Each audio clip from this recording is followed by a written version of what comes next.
Hey, everybody. Welcome back to The Collective. We have another fantastic show planned out for you today. This is a question that came in from the viewers, so I hope y'all really enjoy it because I'm excited to talk about it. Before I get too far into anything, I do want to remind everybody, like the show, subscribe to it, hit the notification bell, and you get your little email in your email every day, letting you know that we're going live. Now, quick disclaimer, none of us are doctors. Steve's pretty close, but we're not actually doctors. Um, and anything we do say is our own personal experience or anecdotal evidence from stories we've heard.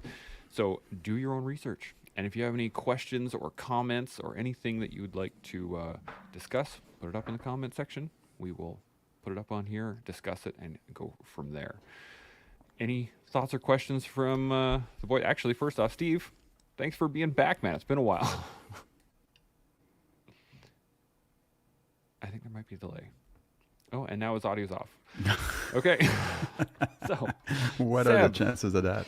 Seb, good to see you There's again. no way it could have happened. This Great, is, man. mind-blowing. If you will allow me for a sec, there's something I'd like to just kind of pay a little tribute to humanity this morning. If we have like 2 minutes, Oh, sure. 100%. you guys good with that? Cool. Right now, for those of you who don't know the situation in British Columbia, we have 15,000 square kilometers of wildfires going on. There's 395 active fires. 21 of those are deemed critical and catastrophic. There's about 3,500 firefighters, including hotshots. There's firefighters from Mexico, from the U.S., from other countries. If they have smaller contingents, sometimes they go undetected. But there's a bunch of people that went transnational to come here to help us. There's a bunch of residents that are being displaced.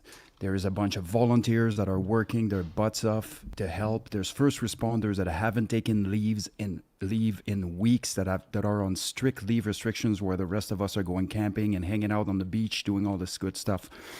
So if you have a chance today and every day, pay respect to these people that are,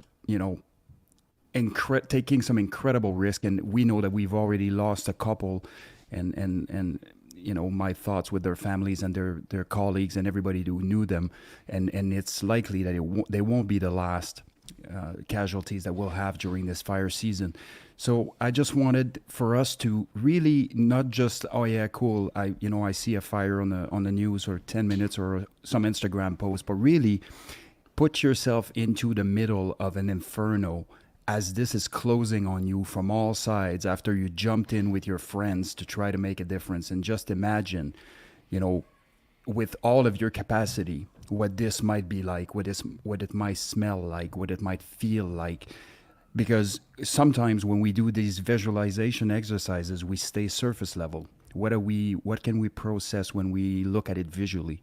But there's a lot more to those calls and to controlling this type of chaos that most of us will never know, anything about. And so I just want to express my incredible gratitude to all of those that are out there doing this work while we are enjoying our summer and the world is burning, literally, in British Columbia. With that, I think I'd be surmised to not say that it's been the worst season on record by about 2,000 square kilometers right now, and the previous one was in 2018, and the causes are varied, but there's still a lot of man-made causes. There's still a lot of people throwing cigarettes. There's still a lot of people doing fires where they're not supposed to. There's still a lot of people doing things they're not supposed to do, and essentially we all pay for these mistakes with lives. This is no joke. This is real. So we have to all do our parts to make sure that we are absolutely locked in when it comes to try to preventing those wildfires. Anyways, I digress, but thank you very much to everybody who was involved, anybody who was engaged, and man, our thoughts are with you.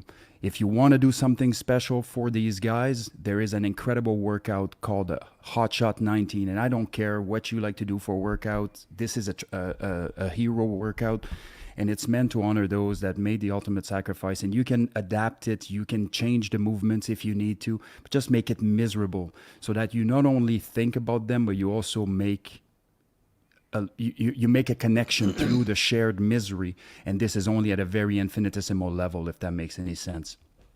That's all I have, guys. Well, that's 100%. fantastic. Thanks for doing that, Seb. And you're right on the money. And I mean, there's no way I would have ever thought to give a tribute like that or recognize the frontline fire workers like that. I mean, I do it in my head, but you're right. We should be doing it publicly. And I think one of the reasons that people are prone to not really caring, flicking that cigarette butt out the window as they're driving down the highway or starting up their campfire and not really caring, they're going to break those rules because they don't care about those rules. Chances are they probably never fought fire before. Now, when I was like in senior high school, or when I hadn't graduated high school yet, we had some really bad fires up in northern Alberta. So I volunteered to go do 2-3 week long firefighting stints, which meant every single day we fought fires for 16 hours a day in orange coveralls, no underwear, and a hard hat, stinking hot. It's the filthiest job I've ever had in my life, probably. It was miserable, hard, freaking work that was not valued at all by anyone other than the guys on the team that I was with. No one knew where we were until we got home. And then we took a shower for the first time and then went back out for another 3 weeks. Hard freaking work as a kid, hard freaking work as an adult. And I think until you've done it, you just don't respect it the way that you should respect it. And so to your point, I'm going to make more of an effort to be a little more public and drawing some more attention to this kind of a situation that we have here in BC for sure. And on that note, I have a friend here locally in town in Roslyn, and his son is, and I won't say his son's name, I've seen the video of his son jumping out of a perfectly good airplane as a smoke jumper. He's number 2 in the stack. And who'd you hear in the background? Freaking Goggins. Goggins chirping as he's going out of the plane. So while you were talking, I wrote down, I'm gonna ask my local buddy here, the boy's dad, the son's dad, if I can share that video later today, because you know who gets all the clicks and who gets all the likes is the personalities, not even the celebrities, we'll call it, the Gogginses of the world. But you know, the people who deserve the most love is the people who don't have a name right now. And so it's probably time that we start putting some names to faces. So I'm going to get on that. Thanks, Seb. 100%. And it looks like Dave says you can say his name. Mac. There you go. But Dave, can I share that video since you're on here? That'd be cool. There you go. Well, I'll let you know when he pops on. Steve, you got any thoughts on this? And his. We can't hear you, brother. Unfortunately. No, I can't hear you. We'll have to try jumping off, jump back on. We'll carry on there without you there for now. He says, yes, you can. I have asked him, and he is good with it. There you go. Thanks, buddy. I absolutely agree with y'all.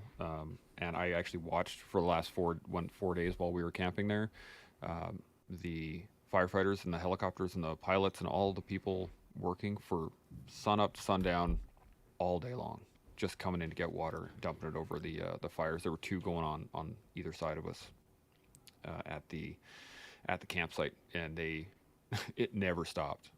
And I was just applauding them the whole time. It was fantastic to watch. So when Steve gets back here, we'll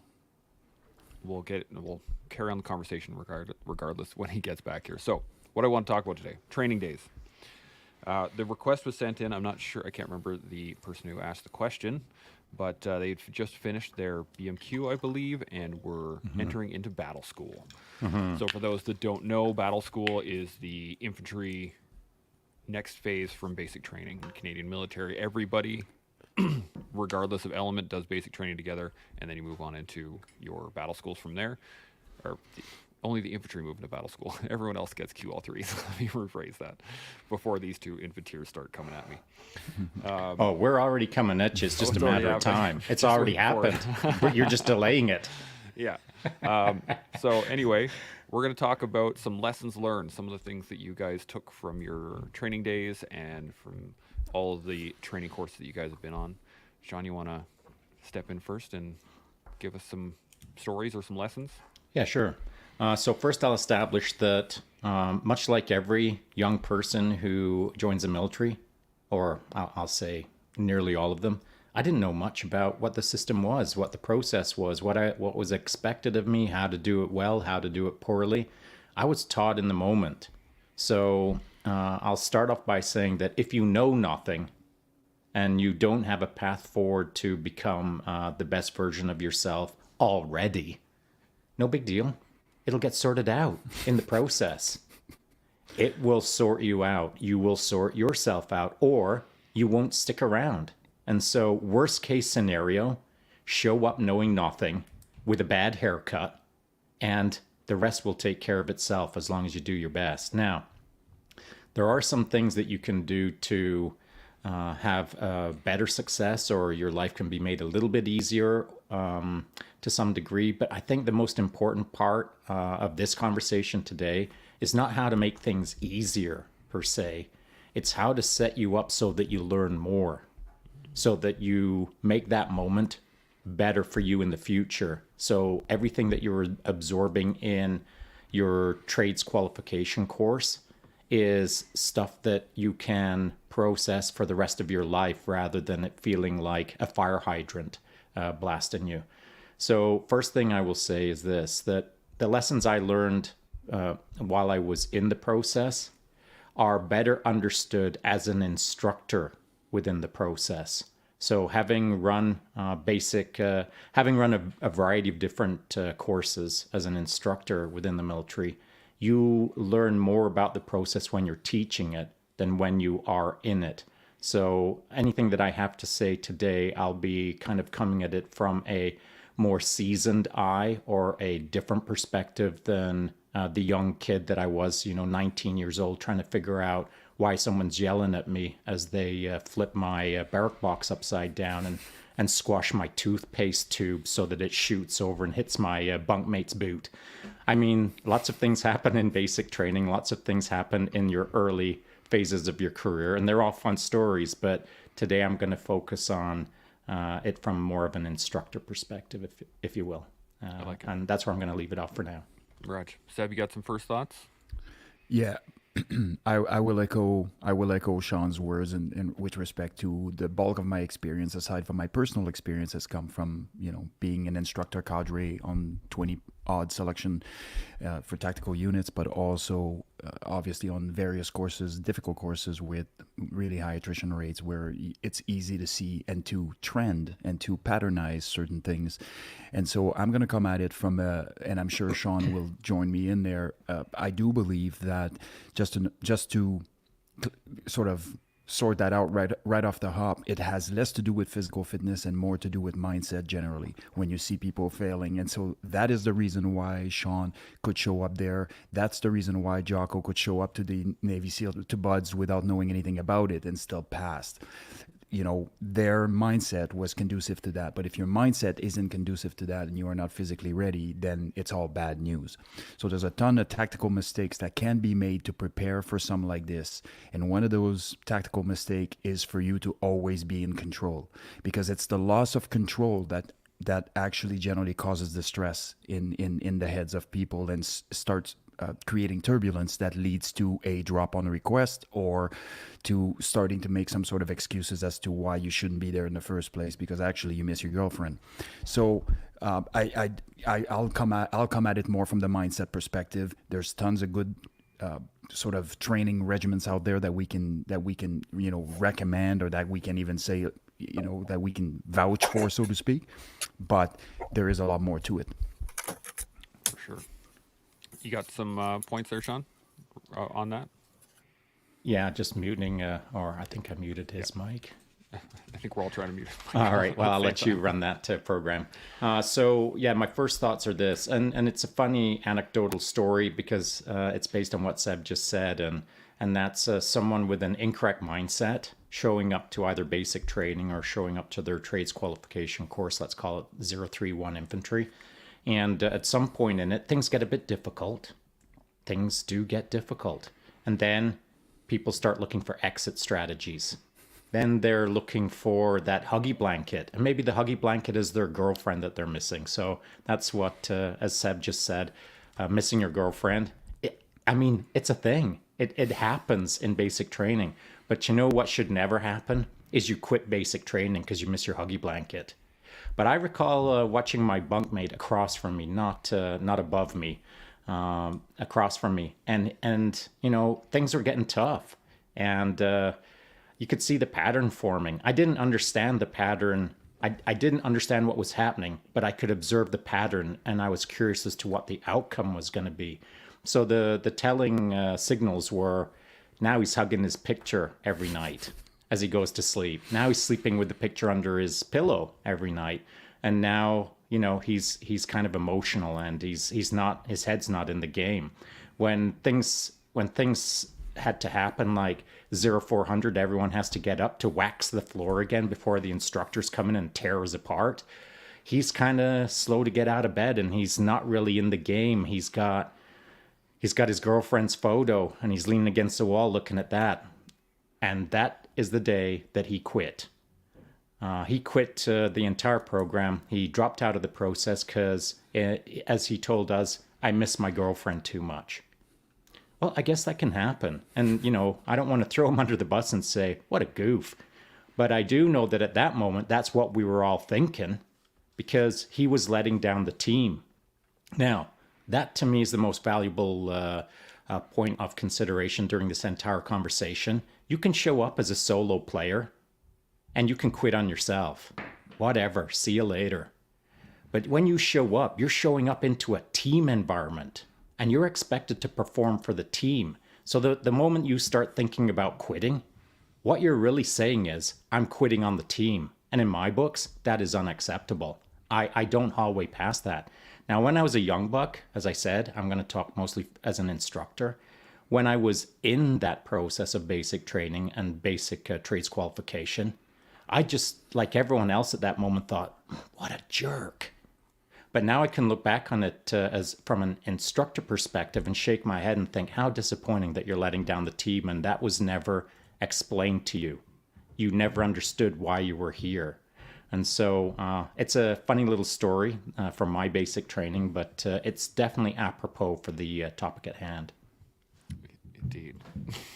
It's humorous to see the pattern, because, or hearing it from you as well, is the fact that there were very similar patterns happening on my basic training as well, which is kind of funny.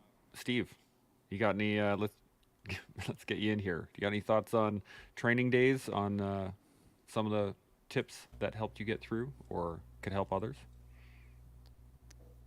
Well, yeah, I hope I can finally get involved in the conversation. My apologies to everybody for my There we go. terrible tech here. Just kind of taken away from the show, but anyway, sorry about that. I was listening while I was trying to get my back in the waiting room, and there was a couple things I liked that the guys were saying. Seb, you know, you were talking about like where fitness falls in with training. We always look at this like, who can do 30 pull-ups? Well, let's have that can do 18 is really smart and can think through problems. Fitness is one of those things that comes with qualification and training that we put way too much emphasis on. Fit enough is the way I always like to think. And I really do think that in the last 20 years or so, from when I started my military career, training has gotten too easy. It's too easy to be qualified now. We need to make training hard, because if training isn't hard, people are going to get killed. The risks that soldiers and police and firefighters take, it's not less, it's exactly the same, but we keep changing these standards when it comes to training and qualification so that we can fit, I don't know if it's a narrative or so we can increase numbers, but we're better served to have 100 really good people than 150 mediocre people. And I think one thing with all the kind of the organizations that all of us are familiar with, it needs to be hard. It needs to be realistic. Yeah, it really does. I think the one piece on that is there's a point also where training becomes ineffective, right? If you just make it hard for the sake of making it hard, whether it's instead of making it purposeful and hard, if that makes sense. You guys have Any thoughts Yeah, on that? I don't fully agree with that. No. No, not at all, because I think that training has to have an element of chaos in it. Now, for the individual who's involved in it, now it could be a whole pile of perfectly designed stations that a person has to move through, and it can all be beautifully constructed. But I got to tell you that as those individuals are moving through that process of a perfectly constructed process, sometimes things go a little sideways in the process. As an instructor, I've been in moments where I've thought, uh-oh, this is going not the way that we had planned. Well, guess what? As instructors, we improvise, adapt, and overcome. And we turn we'll call it chaos, or the not perfect outcomes in the moment, into perfect outcomes at the outcome. So it's our job as instructors to improvise and adapt and overcome what is happening in the now, so that the outcome we expect is achieved. So life is not perfect. Life is not linear. It has its ebbs and flows in the moment, and it has its ebbs and flows over life. And again, when you're a raw recruit in the process, the only thing that you have to do is do your best. My job as an instructor is to ensure that you're doing your best, and I'll help shape that best path forward. Yeah. Seb, you got any thoughts?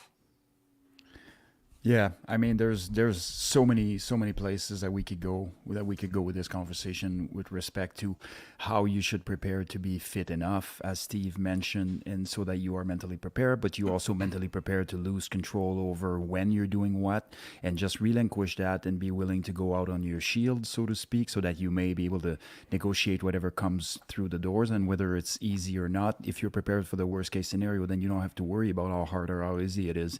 You'll just be successful, and that's, all the power to you. But I think one of the biggest misconceptions is to think that the training is designed to make you fit. It's not. The training is designed to gut check you. And that's what the training is, or that's what the training should be designed for. And that's what it was when I was in. And I understand through Steve and others that things might have changed to the point where some feel that this is no longer the case. But it's irrelevant. Make everybody else mediocre. If you're performing as high as you can possibly perform, your career will be all the better for it. And it's easy for somebody to look really good if everybody else is ugly. So I'm not 100% concerned with that. And you can try to elevate the group and do all those things, but things will work. They will work themselves out, because when the wheels meet the pavement, reality hits. I don't care how much you're trying to inject politics in this process. And so it's important to understand that as you are preparing or getting physically prepared to be fit enough to attend a certain course, and prepare your mental game and prepare everything that's associated with that when you hit the ground, your processes are kind of set to the side, because now you're not going to get your beauty rest, you're not going to get your food recovery, you're not going to get your 2-hour massages, you're not going to get all the treatment, the post-workout treatments you would be getting to maximize your recovery and keep you healthy. But you're going in there to show what you're made of, with the fire that burns within you, and what kind of fight you can bring. And everything is a metaphorical exemplification of your fighting spirit. Like, I don't take this lightly. If somebody comes in, they're not in the greatest shape or whatever, but they never quit, and they're always there, and they're pulling the team, and they're pushing, and they're doing everything they could. They're pushing themselves. You know that that's the person you want to be shoulder to shoulder with when things get chaotic. I like that. We got a couple comments. Any other thoughts on that before I move on? Yeah, I think that Steve said it. You've got to be fit enough, not fit as an Olympian. But guess what? I'm going to give you extra points if you show up fit as an Olympian.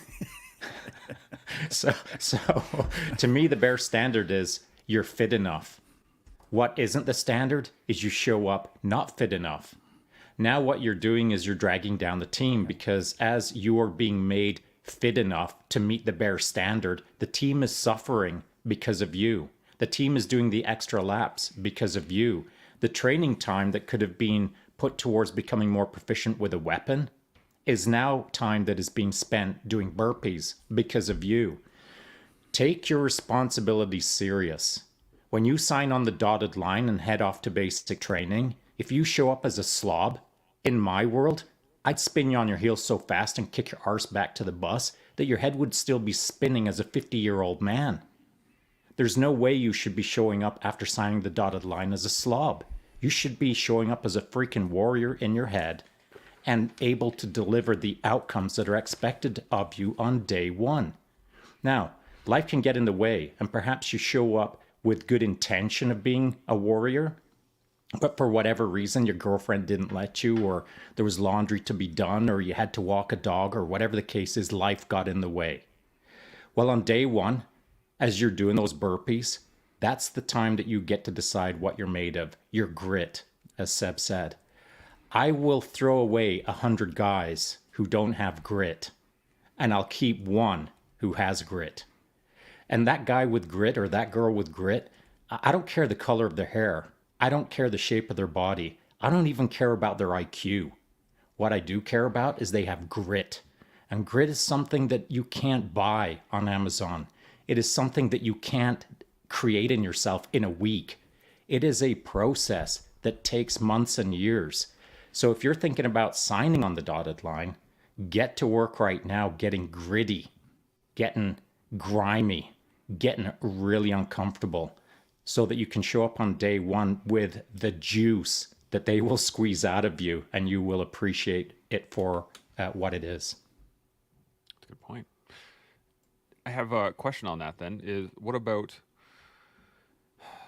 those that are a slob but can change? Is, basic training the point in which to bring them to that position? Or is it that they should be good to go beforehand? Because if they've never actually experienced what it's like to be in that mentality, isn't basic training the point in time in order to put them there? Steve, you got a thought?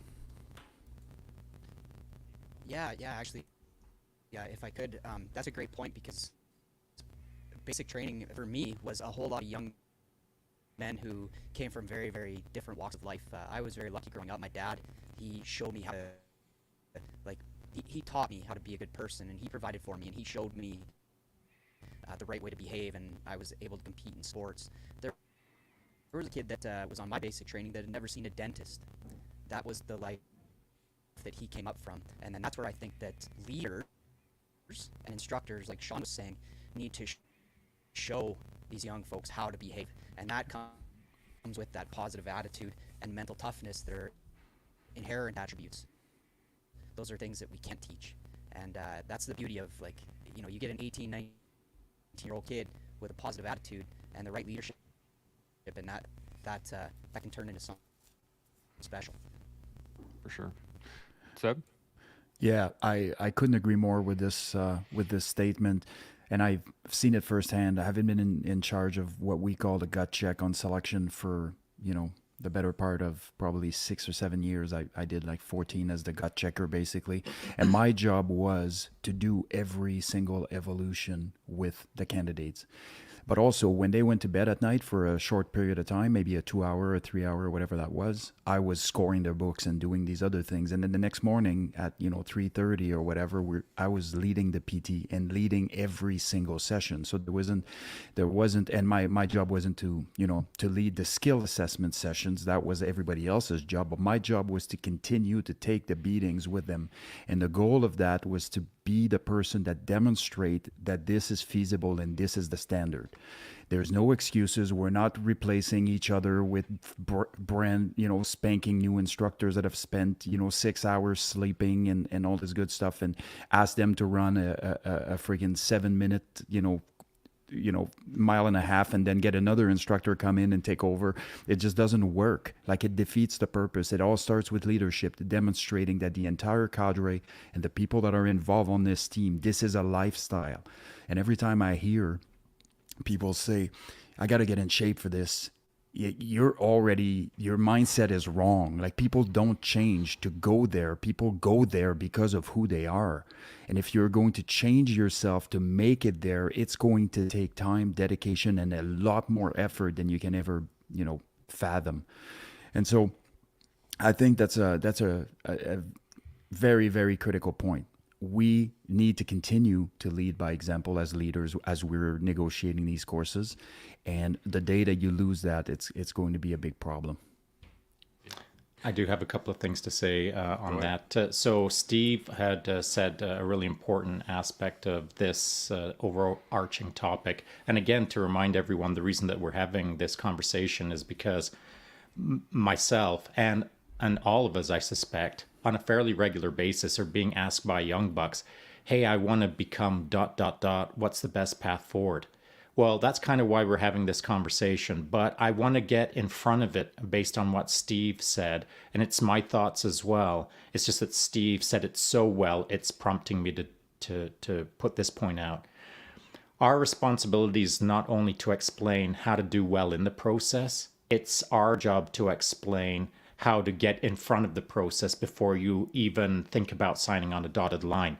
And I do honestly believe, and this will stir a few people wrong, I feel that the Canadian Armed Forces as a whole is failing miserably in this area. I didn't know a freaking thing when I was signing on the dotted line. And the only reason that young bucks are understanding partially to some degree the process is because they're having to do the heavy lifting. They're having to go seek the information themselves to learn a little bit more about, just like this question, how do I get better in ...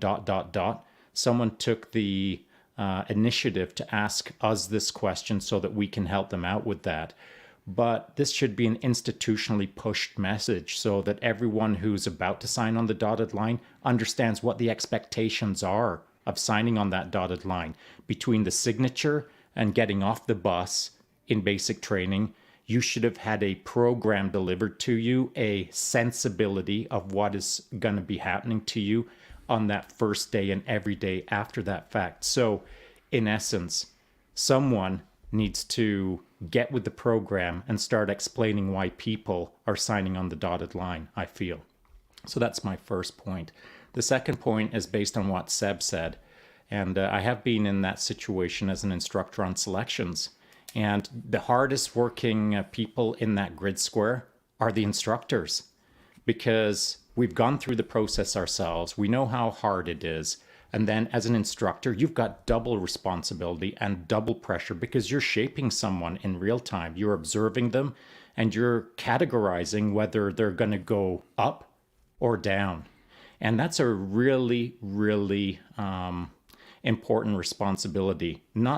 I don't think most people understand how much weight rests on your shoulders as you're making those kind of determinations in the real time. It's not just about you doing your best. It's about you doing your best for the team and the individual who wants to be part of that team.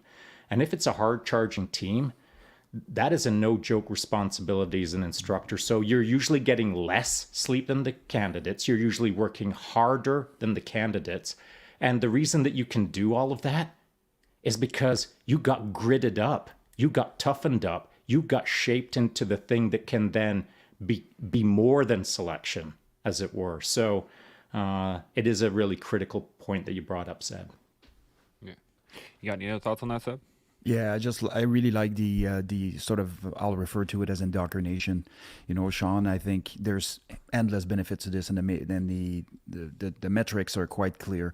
If courses, difficult courses that have indoctrination have a much higher success rate, and they really don't do anything other than this is how you should prepare for what's coming. You know, they're not telling them what's coming. They're not doing any of this. There's no operational security issues. There's no like unfair advantage or any of that garbage. It's literally, this is what you need to be able to do this. Those are some of the things, the tasks that you need to be able to perform. And I think that if you take this from a metaphorical standpoint and you look at indoctrination as an administrative process, you're good to go. Like you don't have to necessarily run a basic training for them. Even having that general awareness and being the information concierge for these guys is going to be massively helpful in getting them ready and successful. Yeah, I got to watch dive prelims happen pretty regularly in my unit, and that was one of the really interesting things to watch. I look back on it now at my own mindset at that point in time, which was not up to snuff. But I look back at it now after having been an instructor and stuff, and just the fact that they ran the prelim before the dive course, just to make sure everybody that was headed to the dive course understood what they were getting into.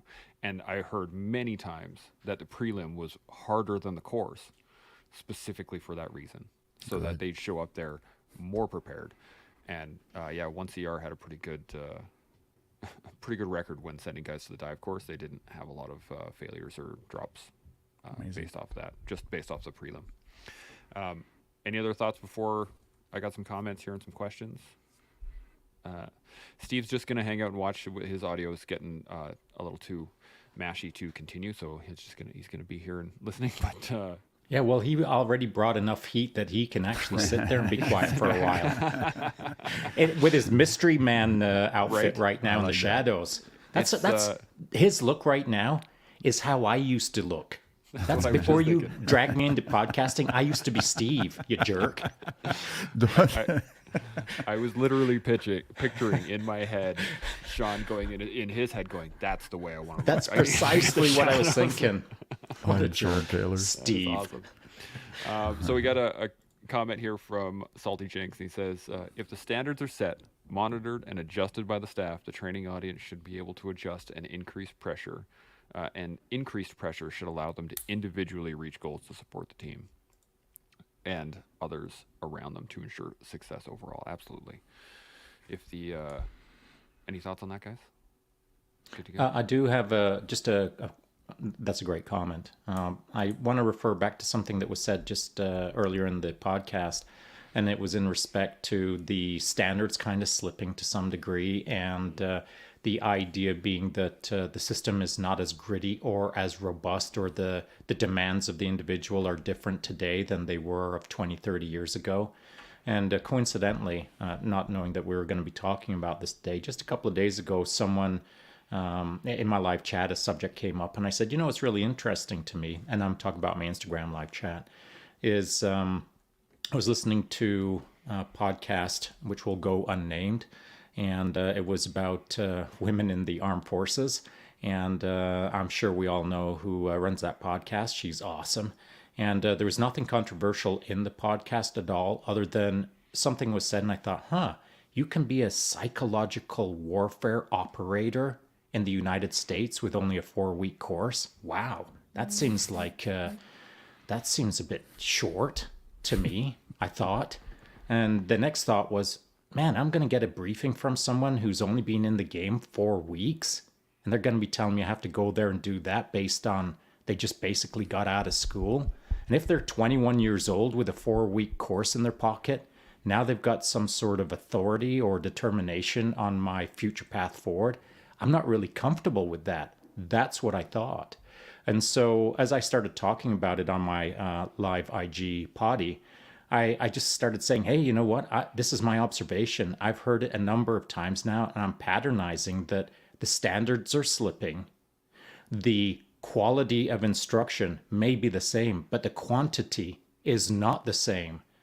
How can you put someone in, what's next? Is it a 3-week course? Is it a 2-week course? And so ultimately, I said, to sum it up, I feel that it's primarily to do with recruiting, and we're not getting the bodies that are required for basic training or for trades qualification training, and therefore standards are reduced and the timeline is compressed to the point where someone is out in the role with a third, a half, 3/4 of the time that it used to take in order to put out a what was at that time, 20, 30 years ago, considered a competent individual in their role on day one within their trade. It has now been shaved down and the standards have been lowered. And I think it's truly due to manpower requirements, recruiting, failing miserably within the Canadian Armed Forces. And then I went on to say, man, I think you're doing a terrible job recruiting. And if you need some help, I would completely change things around. But no one's going to hit me up on, hey, Shaun, how do you do it? What we are going to have is a steady erosion of standards and timelines until maybe it'll just be an online course that isn't even vetted, and you just get to check a bunch of green boxes and then step into your new army boots and go off and grab your gear and do that thing. And I don't agree with that at all. To the contrary, I feel that even the standards that we had and the timelines that we had when I first started up, they weren't enough. They weren't enough to put me in the job as squared away as I should have been.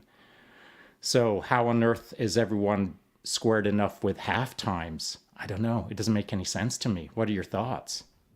You think so? Well, I'll echo what Steve, I think, was talking about earlier, and Shaun, you reiterated that also. It becomes a question of retention, and it becomes a question of how many bodies do we have. But that's a very, very short-sighted approach to problem solving anything that has the potential to kill you. I can't think of a more short-sighted approach. Like, what do you want? You want to take 100 people that shouldn't be there in the first place, or you want to take 10 that deserves to be there and have the grit, the determination, the drive, the intellectual capacity, and all of those things. And so I think when you start feeding that synergical loop where you have people, cohesive group, strong group work together, the numbers are less relevant. Now you are talking about trying to satisfy the numbers because on paper it satisfies bean counters. But the problem is the consequences are not suffered by those bean counters. The consequences are suffered by people out in theater of operation, or the people that will be. And, yes, right now there's a bit of a lull in the action, but make no mistake about it. I mean, there's, international things happening, and eventually these guys are going to go out and do the things that they train to do. And when they do that, there will be no sugarcoating of anything. It'll be the harsh reality of war. And, it's truly a disservice to the Canadian forces. It's a disservice to the Canadian public. It's a disservice to the world, really. And further to that, here's the other phenomenon that I'm noticing, and I'm curious as to what you guys think. I'm seeing it from various social media feeds that I'm tracking, that I use as a barometer as to the general vibe out there, if you will. And it's this. As standards erode and as the timeline to become qualified erodes, the general externalized perspective is, they're not the same anymore.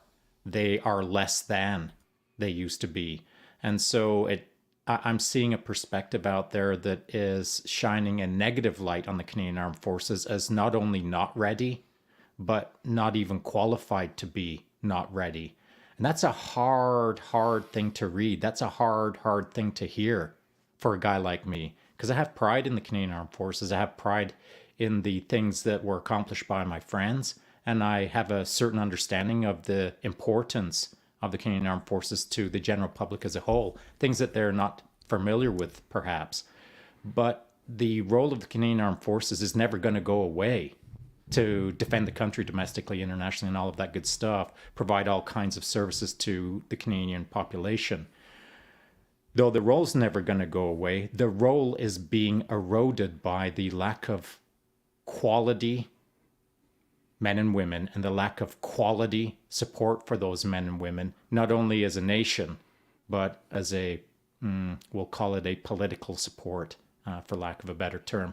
It's a real disservice to the Canadian Armed Forces right now. But more importantly, the perspective of someone who wants to join maybe is now being distorted because they're starting to shrug their shoulders and think, man, what's the point? It's turning into a bit of and I'm going to say it, it's turning into a bit of a joke. And I'm seeing and hearing that from veterans, and maybe some of them are a bit angry about what's happening right now. Cool. But I'm also hearing it from rational, logical, emotionally stable veterans who I respect. And I'm thinking it myself as well. So something's got to change, man. Yeah, go ahead, Seb. Yeah, it's without getting down the political rabbit hole, I think you can't treat your armed forces as a necessary evil. You just can't do that, because if you do that, it will infuse every single step of that process, and it will essentially compromise the safety of the country. So you don't have to have necessarily at our country, with the amount of people we have here, we don't necessarily need friggin' 2 million soldiers. I get that. But what we do need, we well taken care of. We need it supported. We need it preemptively prepared. We need it followed through. We need, so there needs to be a major inject in the Canadian forces, in the Canadian. And if you look at the international landscape, like Canada has been under increased scrutiny to provide certain things on the international scene. And there is quite a few stories coming from the area of in and around Ukraine or Latvia or whatever, where there has been some catastrophic failure to our Canadian forces, and on account of X, Y, and Z not being taken care of at the bean counter level. And so, but also all of this is occurring because the Canadian public isn't asking the right questions, and we are not engaged in the process. It's almost like these Canadian Forces soldiers, nobody needs a warrior until the enemy is at the gate. And when they come out and the enemy is at the gate, now there's full support from everybody. And then as soon as it's done, it's kind of like nothing. And so I think it's important that we as a community, as a country, that we unify behind the Canadian forces, because it's very difficult to do more with less. So if you're trying to do certain things and you're trying to put certain things out, but politics gets involved on account of this, that, and the other thing, or the money is not there, or whatever the case may be, now you have justification to be mediocre. Yeah. It's a tough spot to sit into, and I think it's primarily on, I can't say primarily, there's a large chunk of it that is on the veteran community for the last 10, 15 years since Afghanistan, who have just been thrashing the CF or thrashing their own service, or talking about how, woe is me and all these things. And unfortunately, it's also part of the problem that the CF basically had a system of, okay, you're done, cool, get out of the way. And just like, I don't want to hear from you, and carried on, which it should. That's what the military is supposed to do. But the challenge, the real challenge, is the fact that we have a generation of veterans that don't feel taken care of. We have an entire new generation of people coming into a diminished forces, and a role of veterans that aren't there, who should be leading the way, right? And like, it behooves the nation to turn out good, solid veterans from the military, because then they become leaders in the society, in business, in whatever they go into. But it's been a challenge for a long time, because we've been... It has, but we're trying to demonstrate it over here on the collective. Yep. I mean, we're all veterans. I mean, maybe I don't have 1,000 companies that I'm a CEO of, but I've done all right, as has everyone on this panel, as does everyone that we get over here every single day. Are characters who have come through a system and created successful lives to some degree, whatever success means to you. But I tell you what it does mean to the individual who initially asked this question on how to approach the Canadian Armed Forces as a puzzle to solve, how to show up on day one awesome, how to kick that ass, how to become large and in charge, how to lead the way, and then eventually, hopefully, and that's the entire reason that I want to have this conversation, is many years down the road, this individual who asked the question is now able to have these kind of conversations with a younger generation. It's our responsibility to look after the young generation so they can pass it forward when we're long gone. And I think in absence of veterans who aren't stepping together cohesively and doing the best for the country, or doing the best for the young generation, well, it's left to us now to do these kind of things. And I'm totally comfortable with that, because I understand that the system made me who I am. And I really appreciate that. I'm thankful for it. I wouldn't be who I am without the Canadian Armed Forces. But at the same time, the Canadian Armed Forces has some improvements to make. So, it is what it is. We're still going to try to support it in any way that we can, of course. Back to the training days aspect as an instructor. I think there's some real simple rules that a person can consider when they are showing up to either basic training or they're showing up to their trades qualification course. And honestly, how many times do we say this every week? It's this: Know your why. Why are you there? Why did you sign on the dotted line? What did you do between the dotted line and getting off the bus on day one? That will help you understand your why. If your why was to, I think I'll give it a go, it ain't going to work out well for you. If your why is, I'm going to go kick that ass and become awesome, it'll probably work out for you. Now, those are two different levels of conviction. Maybe I'll give it a try. I'm going to dabble with the forces. Versus, I'm going to freaking own this path. Those are two different mindsets with two very different outcomes. What do I mean by two very different outcomes? The dabbler and the I'm going to own this may be standing next to each other on graduation day. They may both enter into their new careers, but in time, there will be a marked difference between the dabbler and the gonna own it path. The person who owns it is then gonna go on to not only own their own career, they're gonna shape the careers behind them of the people who are following or tracking them as a somewhat mentor to some degree. And so my point being this, that irrespective of your visualized outcomes, maybe you don't understand what rank you want to be, maybe you don't understand what unit you want to be, all you need to understand this is you're being observed all the time the moment that you step into the system, not only by your instructors, but by your peers. And your only job is to inspire those around you by getting after it. Yeah. Seb, you got any thoughts on that?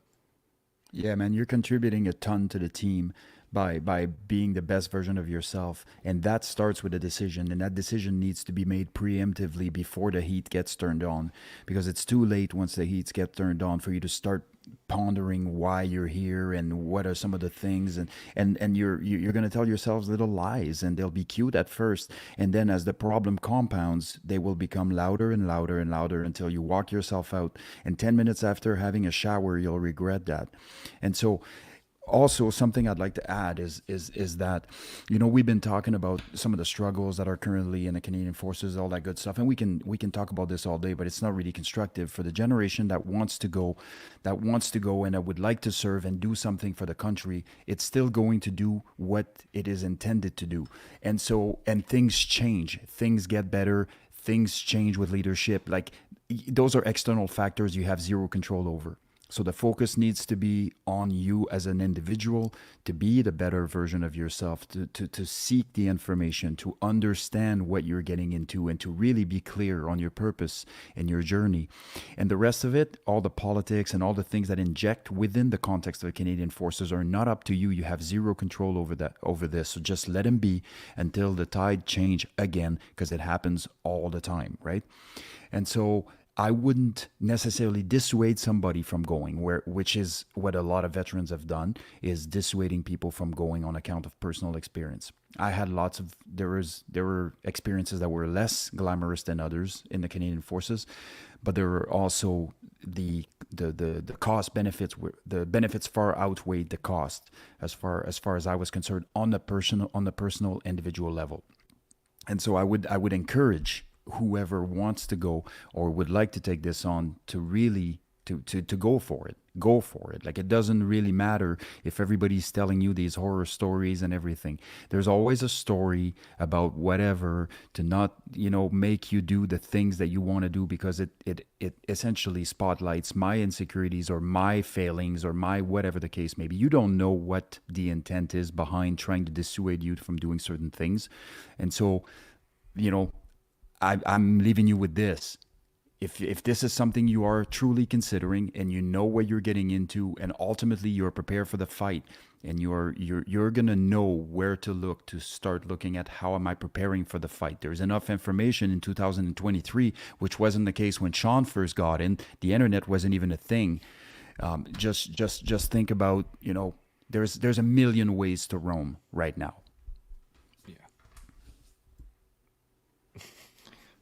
Oh, sorry about that. I'd like to add a little bit more on that, and it's to Seb's point.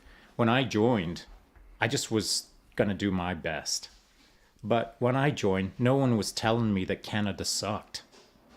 No one said that. No one said Canada sucked. No one said the Canadian Armed Forces suck. There was no negative storyline when I signed up.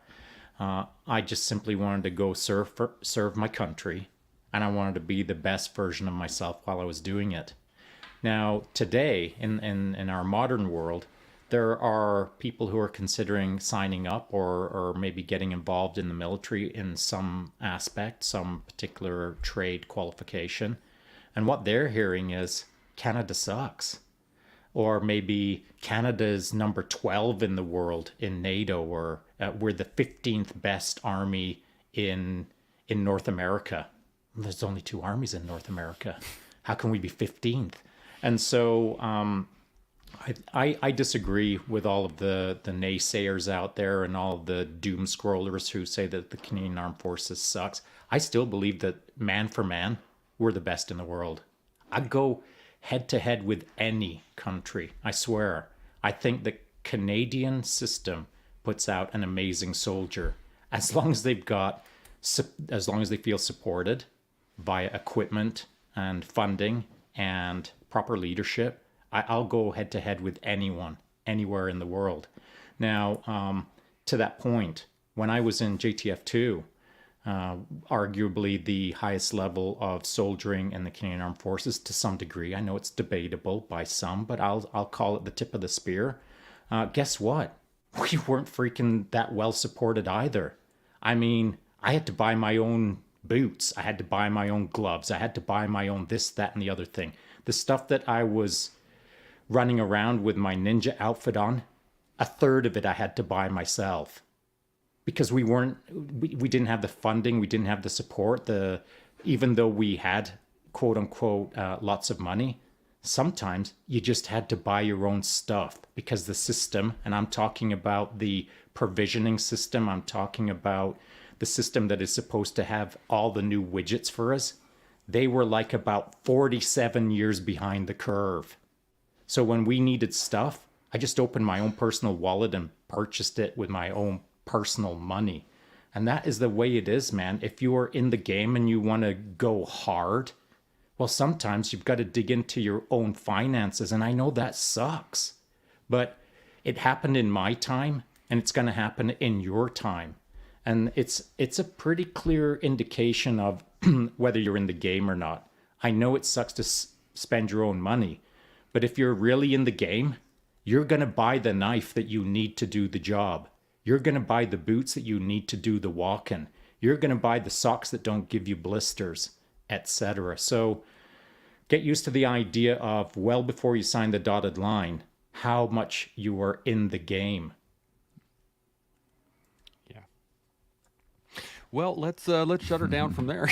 That's a great way to end it. No, I did want to add one thing, and I've been thinking about this the whole time, is the fact that the real concept as an instructor, what we want to see is the effort, right? It's physically, like you guys have been saying, physically you can be wherever you're at, but it's the effort, it's the drive, it's the will to actually work and and to just process through the day and through the week and through the month and just keep working forward. The one thing that I remember about going through my training was I had absolutely no doubt where I was going. None. I was asked by instructors, "Oh, what do you want to do when you get through basic?" And I was like, "I am going to be a combat engineer." And other people said, "Oh, I want to be," or "I'm thinking about this," or et cetera, et cetera, et cetera. And the key lesson that I learned later on that I did not learn at the time was that nobody else's performance matters. That was the big one that I had to learn later on in life, is that if that guy is beating you on a run, cool. If that guy is not beating you on a run, cool. Am I beating myself on the run? That's the important part. Am I actually giving it everything I have on this run? Am I giving it everything I have on this particular set of push-ups that we're doing right now? That's the key point, at least in my mind. And were you? At the time, early on I was, and then I let naysayers and the lack of, I let other people's performance affect mine. And that affected my overall mindset, which affected my overall career, which affected where I went in and how I envisioned my day job, which was not the way it's not the way I would like it to have happened now. I understand now a much different perspective on how I would have liked to have done that. But I'm looking at it from almost 15, 20 years down the pipe now, 18 years down the pipe. So I have a lot of 2020 hindsight. Let's put it that way. Now, in terms of training, I got a couple other comments here. Any other last thoughts or anything before we carry on? Okay. So we got Salty Jinx says, BMQ is not enough to bring them up to snuff. It's the place to plant the seed if they really want, I think. Yeah, if they really want it, they're going to need to find the resilience to reach the standard and keep pushing. He says, having been in the standard seat and having had the discussions about the instructors, students, and the training plan, it's been something to see the standard be reduced to allow the training audience to achieve the basic lessons and pushing to the units to provide OJT in order to bring up the quality of the individual outputs. I struggle with this too, because I saw it as I was leaving the military, was that more and more information of the training was being put on the units rather than the schools, which that's what they're there for. Blew my mind. And then, I did, on that point, I did say in my live chat there a couple of days ago when I was talking about the subject, and someone actually raised that point. It may have even been Salty Jinx, the discussion about OJT. Forget about OJT. That's something that rarely ever happens. I mean, when you get posted to your unit, guess what? You're straight to work, and there's not a cell called OJT cell that then looks after all the OJTers. What you do is you get pumped straight into a section, straight into the back of a whatever, and now you're doing the large and in charge thing. Now you're dismounting and assaulting the objective on your first day. There's no one tracking you with a white baton saying, be safe now, you're on OJT. No, you're not on OJT. You're in the job, and the job requires work, and there's no OJT cell to work you. What you're doing, or what the system is creating, is the injection of a new person that starts dragging down the section, that starts dragging down the platoon, that starts dragging down the standard performance. OJT is not the solution. OJT is the problem. Yeah, that was my thought too. Seb, you got any thoughts on that? No, I agree, 100%. 100%. Okay. I got one question, and then we're going to do final chats here. Tanya asks, most people aren't born with that mindset, as in the forward-thinking mindset. Have any folks washed out due to mindset and come back better? If so, what did they do differently, and what was that more meaningful to you as an instructor? Seb? Well, it's twofold, right? Would it be more meaningful? I didn't have those kinds of emotions. It's like you want to be here or you don't want to be here. You're ready to be here or you don't ready to be here. Like I had no real emotions attached in this. But what does make it meaningful is I like to see somebody come back from adversity. I like to see that. I also like to see somebody come prepared. I'm very impressed with that, you know. And if you show up and you're unprepared and you end up going out and you return, the expectations on you are going to be higher.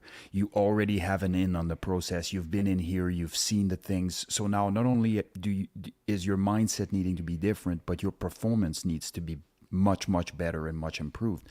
So that's a lot of pressure on somebody. So I like the fact that if that person comes back and performs to standard or above, ideally, following, having washed out in the past, and the extra pressure that puts on you, it says something about their character. So I will definitely take that into consideration.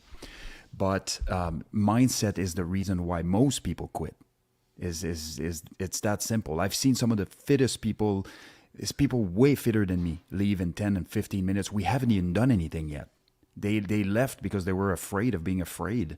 Like, I don't even know what they were afraid of and why they left. But when people lose that sense of control, as I was mentioning earlier, it starts spooling people up differently. There's people that are used to be the high performers that are consistently doing good at everything, and now they can't win because there is no winning. And as soon as that happens, they start imploding because they've never been faced with those odds.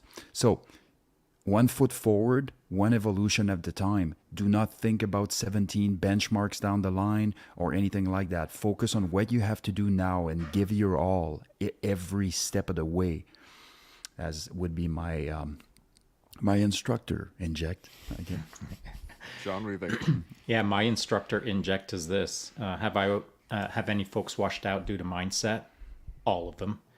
Anyone who's washed out, other than maybe a really catastrophic injury, and by catastrophic I mean, like, I don't care if you broke your leg, figure out a way. It's day 5, you've got another 2 days, make it happen. Oh, you're not in the game? Okay, see you later. And that is the non-emotional attachment that I have as an instructor. I'm about performance and standards in that point. Just like Seb said, if someone is coming back for round 2 or round 3, I'll make a note of it. And if they perform well, they'll get a certain amount of respect from me. But it's not big respect. It's just a notable, okay, he came back facing the fire again, put his hand into it, got burned again. And this time he made it. I'll respect that to some degree, but I'm not emotional about it. I'll just make a note of it. Mindset washes everyone out, in my opinion. And if they do come back and are successful, the only reason they're successful is because they freaking changed their mindset. Bam. With that, are there any final thoughts on training days, on anything we've talked about so far? Seb? No, not really. I mean, we've touched a ton of stuff here, and we've thrown a lot of things. And I think people love to have the cookie cutter. You know, here's X, Y, and Z. Just do this, and you'll be totally fine. But it's not a sanitized reality. Is not a sanitized version like this. It's very complex. But at the end of the day, if you break it down to the bare bottom and the foundation of this, grit it out and do what you need to do to the best of your abilities every step of the way without getting ahead of yourself. Yeah. Shaun, any thoughts? Yeah, I agree with Seb. Forget about all of the checklists that you can create in your head. After listening to this, I got to wake up at 04:30, and at 04:31, I'm putting push-ups on, and 04:32, I'm looking at the sun, and 04. Forget about the checklists. Simplify it. Go do something freaking bonkers hard. Get harder. Get gritty. If you're a fan of David Goggins, start carrying logs or boats or whatever it takes to get in the mindset of just do not accept your own mediocrity. Go explore your mega awesomeness. And in order to do that, you gotta bleed, sweat, and cry. It's as simple as that. If you're not getting roughed up in life, you ain't in the game. And the game that you're thinking about, the training day, the Canadian Armed Forces thing, the law enforcement thing, the first responder thing, things that are of service to the country, service to your community, service to your fellow man, that is now a certain responsibility that you cannot let down. You are there to perform. So if you're wanting to get in the game, get hard. Yeah. Well, that I don't have anything to add. So I'm just gonna say, as we learn what our capabilities are, we can build upon what we have as a base and grow into the person that we're supposed to be. So you can do that with us every day here on The Collective. We'll see y'all tomorrow. Chimo. See you guys.